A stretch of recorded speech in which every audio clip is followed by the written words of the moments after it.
Halo semua, kembali lagi di channel Mr. Jun.edu, channel edukasi belajar perhotelan via online. Di video kali ini kita akan melanjutkan kembali pembahasan kita terkait dengan bellboy. Nah, di video sebelumnya kita sudah membahas terkait dengan ruang lingkup bellboy, kemudian karakteristik dan kualifikasi seorang bellboy. Nah, untuk video kali ini kita akan membahas terkait dengan formulir dan barang bawaan tamu.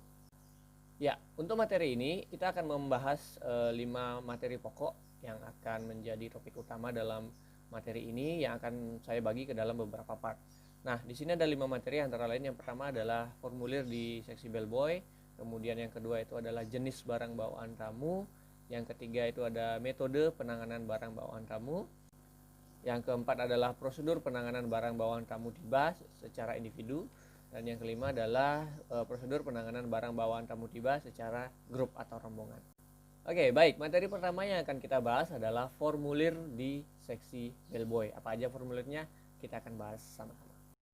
Nah, sebelumnya kita sudah banyak membahas terkait ruang lingkup, kemudian kualifikasi seorang bellboy. Nah, sekarang kita akan membahas terkait apa sih alat-alat atau formulir yang biasanya digunakan dalam bertugas oleh petugas bellboy itu sendiri. Nah, bicara tentang formulir, kalau kita bicara di front office terutama, kalau dibandingkan dengan departemen lain di hotel, itu di front office lebih banyak menggunakan formulir. Kalau misalnya di F&B service atau F&B produk lebih banyak menggunakan raw material seperti sayuran, buah-buahan, kemudian di housekeeping lebih banyak ke fasilitas kamar dan lain sebagainya. Nah, untuk di front office sendiri terutama di bellboy banyak formulir yang akan digunakan. Ya, formulir pertama yang akan kita bahas adalah expected arrival list. Nah, dari namanya saja kita udah tahu bahwa ini adalah formulir atau list atau daftar kedatangan tamu yang diharapkan tiba pada hari itu. Nah, kenapa dikatakan sebagai daftar tamu yang diharapkan tiba? Ya, karena nama-nama yang terdapat di daftar tersebut belum tentu akan tiba pada hari itu.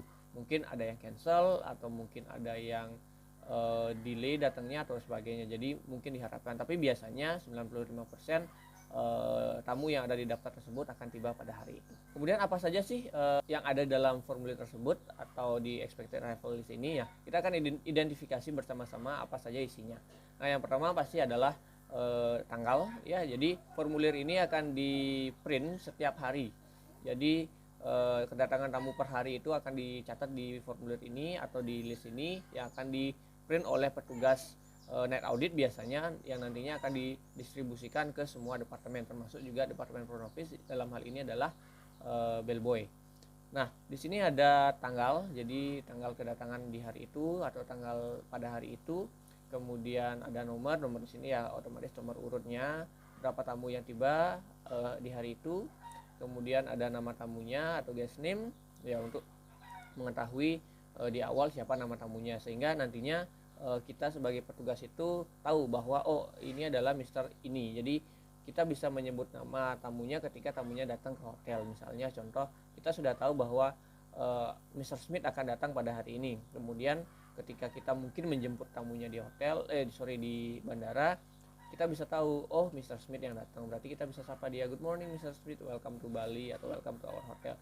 Jadi tamunya akan merasa lebih nyaman, kemudian merasa friendly, kemudian merasa dihargai sebagai seorang tamu. Jadi itu. Kemudian time of arrival. Nah, biasanya sih ini sesuai dengan jam check-in. Jam check-in kan jam 2. Nah, kalau misalnya tamunya tidak menyertakan time arrival pada saat booking, jadi secara otomatis time booking di sini akan ditulis jam 2 atau bahkan tidak diisi. Tapi kalau memang dia menyertakan time arrival-nya pada saat booking, otomatis di sini. Nah, ini biasanya digunakan untuk keperluan penjemputan di bandara apabila tamunya menginginkan untuk dijemput di bandara atau dimanapun. Nah, kemudian departure date. Nah, karena dia ini adalah daftar tamu yang tiba, berarti di sini akan ditulis kapan dia akan check out atau lama tinggalnya, length of stay-nya akan kelihatan di sini. Apakah dia 2 hari, 1 hari, 3 hari, seminggu atau sebulan. Nah, ini difungsikan juga kita tahu nanti untuk proses check out-nya ke depan. Nah, kemudian remarks. Nah, remarks di sini sangat penting sekali. Jadi setiap tamu punya keinginan khusus ketika dia tinggal di hotel. Nah, remarks-nya bisa contohnya adalah penjemputan ke bandara, kemudian mungkin remarksnya adalah kamarnya yang tidak jauh dari lobi, atau kamarnya yang berhadapan dengan pantai atau kolam renang dan lain sebagainya, atau permintaan-permintaan khusus lainnya yang memang dikhususkan untuk tamu itu sendiri selama atau dari mereka datang sampai mereka check out. Jadi seperti itu. Nah, itu expected arrival list. Jadi kurang lebih penjelasannya adalah ini adalah daftar tamu yang diharapkan untuk tiba. Setelah kita membahas tentang arrival list, setelah kita paham tentang arrival list, kemudian yang kedua formulir yang akan kita bahas adalah luggage tag.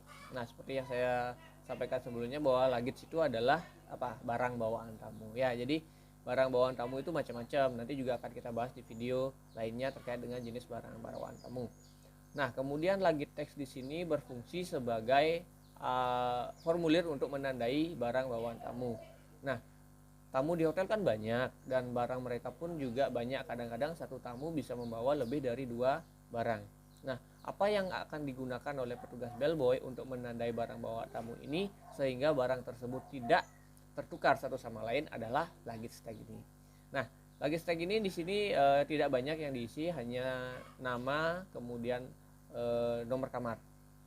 Nah, biasanya di luggage tag ini adalah ada paporasinya. Jadi contoh yang saya berikan di sini ada yang biasa, kemudian ada yang paporasi. Maksudnya paporasi apa? Jadi ada luggage tag yang di bawahnya juga ada semacam lubang yang nantinya akan bisa dirobek. Nah, satu dari luggage tag ini akan disematkan di barang bawaan tamunya, kemudian satu lagi akan dibawa oleh tamunya itu sendiri. Nah, nanti ketika barangnya ini akan dibawa ke kamarnya, akan dicocokkan kembali oleh petugas bellboy sehingga barang itu tidak akan tertukar. Nah, apa saja yang diisi?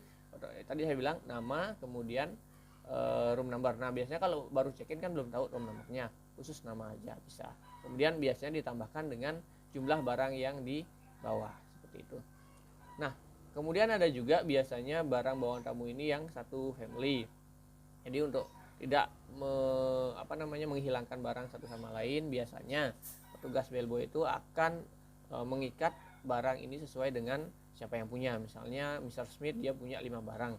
Bellboy ini akan mengikat kelima barang tersebut menggunakan tali atau rantai dan lain sebagainya, sehingga barang tersebut masih menjadi satu kesatuan, dan biasanya satu luggage tag yang digunakan untuk menandai barang tersebut. Nah, di sana akan dibuat berapa jumlah barang yang dititipkan, misalnya 5, 3 atau berapa. Jadi di dalam luggage tag tersebut selain diisi namanya, kemudian akan diisi juga dengan jumlah barang yang dititipkan. Kemudian selanjutnya adalah bellboy errand card. Seperti yang kalian lihat di sini, bellboy errand card ini adalah salah satu formulir yang biasanya digunakan oleh petugas bellboy sebagai surat tugas. Kalau saya bilangnya surat tugas. Kenapa saya bilang surat tugas? Karena bellboy errand card ini difungsikan untuk memberikan tugas kepada bellboy yang biasanya diisi oleh seorang bellboy kapten atau bell kapten sesuai dengan peruntukannya. Nah, misalnya apa yang ditugaskan? Apakah dia ditugaskan untuk handle check-in? Apakah dia ditugaskan untuk handle check-out atau pindah kamar? Atau tugas lainnya. Nah, kita akan lihat di sini, kita akan identifikasi dulu apa saja ada di dalamnya. Yang pertama pasti tanggal, di sana ada tanggal berapa mereka bekerja saat itu. Kemudian boy, number itu biasanya identitasnya. Nah, jadi biar kalian tahu juga, kalau kita kerja di hotel kita biasanya menggunakan inisial. Jadi nggak pakai nama asli atau nama panjang dan lain sebagainya, tidak. Jadi menggunakan inisial. Misalnya kayak saya, nama saya Juniarta.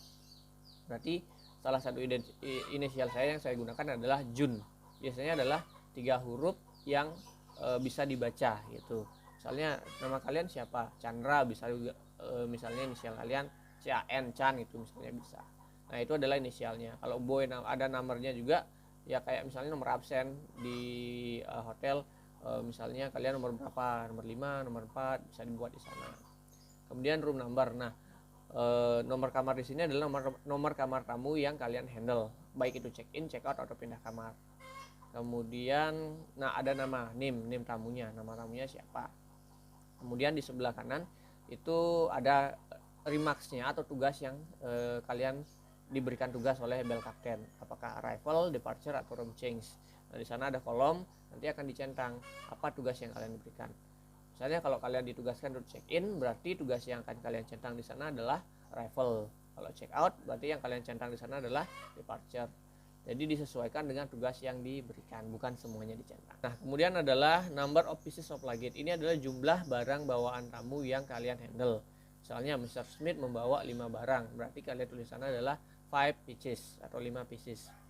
Kemudian description. Nah, description di sini maksudnya adalah jenis barang bawaan apa yang dibawa oleh tamu itu sendiri. Nah, contohnya satu misalnya ada trunk, suitcase. Nah, berapa jumlahnya itu juga tulisan. Misalnya 1 pieces suitcase, 1 pieces handbag dan lain sebagainya. Disesuaikan juga dengan jumlah barang yang dibawa oleh tamunya. Kemudian kalau misalnya ada nomor polisi kendaraannya juga bisa ditulis di sana. Kemudian signature-nya di sini adalah tanda tangan atau inisial kalian sebagai orang yang diberikan tugas oleh bel kapten. Nah, kemudian ada di pojok kiri atas itu ada angka-angka. Nah, itu maksudnya adalah waktu ya. Yang bagian atas itu adalah time in, yang bawahnya adalah time out. Maksudnya adalah time in itu adalah waktu atau pukul berapa kalian memulai aktivitas. Jadi pukul berapa kalian diberikan tugas oleh bellboy, kapten.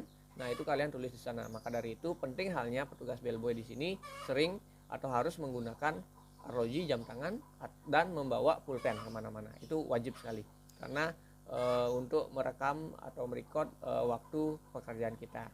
Jadi time in itu adalah jam berapa kalian dikasih tugas, misalnya 10.50 atau 10.20. Nah, kemudian time outnya apakah diisi? Belum, nanti diisi setelah kalian selesai melakukan tugas. Misalnya kalian memerlukan waktu 10 menit, berarti dari 10.20 nanti mungkin time outnya adalah 10.30 dan seterusnya. Untuk pengisian dari bellboy errand card tersebut kalian bisa melakukannya setelah melakukan aktivitas kalian selesai.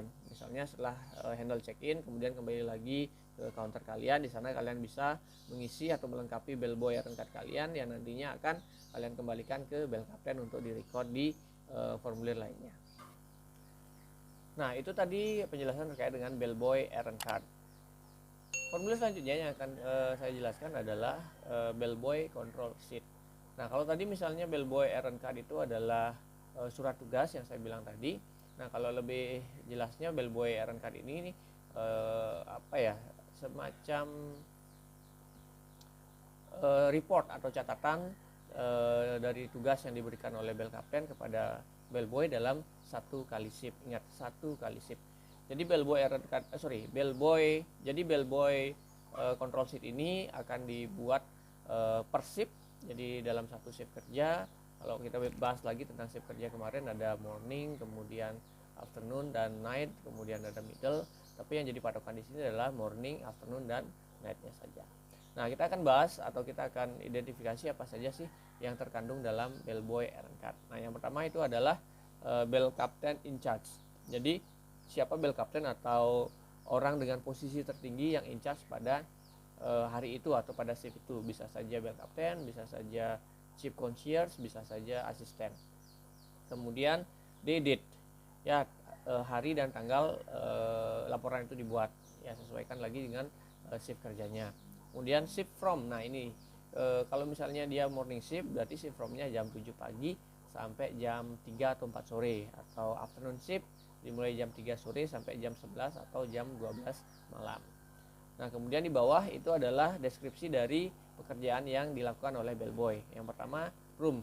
Nah, di room berapa tadi bellboynya handle untuk tugas yang diberikan oleh bel kapten, apakah itu check in, check out atau pindah kamar. Nah, kemudian setelah nomor kamarnya dibuat, kemudian bellboy name atau nomornya juga dibuat di sana. Kemudian, nah di sini ada AD dan room change. AD ini maksudnya adalah arrival dan atau departure. Kalau A-nya arrival, D-nya departure. Jadi bisa disilang atau diconteng di sana tugas sesuai dengan yang kalian lakukan sebelumnya. Kalau memang tugasnya adalah check in berarti arrival dicentang. Kalau dia check out berarti departure yang dicentang. Kemudian bellboy errand card number. Nah, di bellboy errand card tadi atau di setiap formulir itu ada nomor seri yang biasanya ada bagian atas. Nah, itu kalau di sini ada ini nomor 1. Kalau tadi di errand card kalian bisa lihat nomor berapa, nanti itu kalian isi di sana, disesuaikan kembali sehingga pekerjaannya itu runut. Kemudian time, last return. Kalau saya tadi bilang time in, time out, kalau di sini last return sama saja. Jadi lastnya itu adalah jam berapa atau waktunya jam berapa kalian mulai, kemudian returnnya jam berapa kalian selesai atau menyelesaikan tugas yang diberikan. Kemudian number of pieces, jumlah luggage-nya berapa yang dibawa, jadi lebih spesifik lagi 3, 4 atau 5 pieces dan seterusnya. Kemudian key control. Nah, maksudnya key control di sini adalah ketika kalian mengantarkan tamu ke kamar, otomatis kalian akan diberikan kunci oleh reception. Nah, pastikan bahwa kunci ini sudah kalian kasih kembali ke tamunya. Jadi ketika kalian sudah kasih kunci ini ke tamunya, kalian bisa cek di sini atau bisa tulis di sini oke atau key has received dan sebagainya. Tapi lebih gampang sih oke.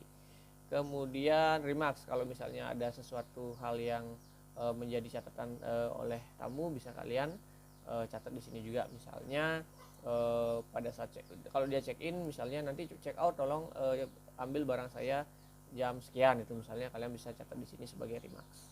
Jadi itu ya. Nah, jadi ini akan dibuat oleh bell captain ya, sesuai dengan urutan bellboy yang bertugas. Jadi ini akan istilahnya ini salinan dari errand card. Jadi errand card itu diberikan satu orang untuk satu tugas.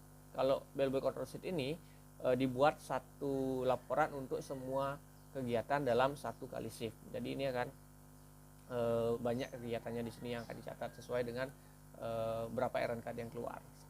Ya. Nah, kemudian untuk formulir selanjutnya adalah errand control sheet.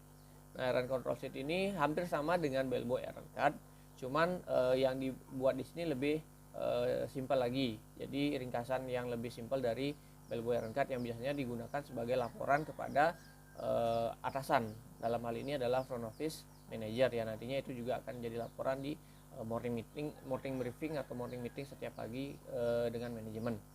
Nah, isinya hampir sama dengan bellboy bellboy control sheet. Ada bell captain in charge, kemudian date sampai shift from-nya juga ada di sini, jadi sama. Yang membedakan adalah di bawahnya, jadi lebih simpel.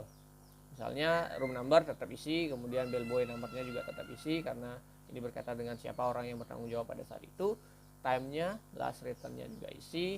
Nah, description di sini tidak ada seperti tadi misalnya arrival, departure yang dicentang. Di sini lebih ke menulis. Misalnya Agus dia bertugas untuk handling check-in, berarti di sana adalah handling check-in atau bisa disingkat C strip I, itu saya biasanya seperti itu. Kemudian nah di sini adalah bell captain yang in charge harus memvalidasi setiap pekerjaan yang dilakukan oleh anak buahnya. Jadi siapa yang bellboy captain in charge, dia yang di sana diisi, bisa inisial, bisa tanda tangan seperti itu. Oke, itu tadi penjelasan terkait dengan formulir yang digunakan di seksi bellboy. Sebenarnya ada beberapa formulir lagi yang terkait dengan penyimpanan barang yang dalam jangka waktu yang lama. Itu sering disebut dengan baggage claim ticket, yang biasanya baggage claim ticket ini digunakan untuk menandai barang bawaan tamu yang disimpan lama atau memang tamunya ingin menyimpan lama. Mungkin misalnya dia hari ini check out, kemudian lagi sebulan dia balik lagi, jadi dia nitip barang itu di hotel, itu bisa.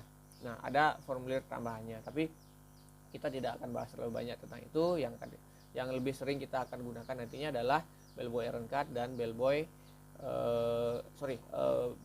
luggage tag, bellboy errand card dan bellboy control sheet.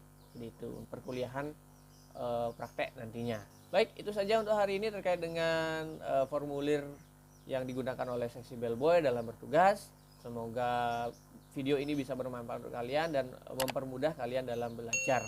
Jadi ingat, tetap semangat, tetap jaga kondisi, dan sampai ketemu lagi dengan saya Pak Jun di episode selanjutnya. Bye bye.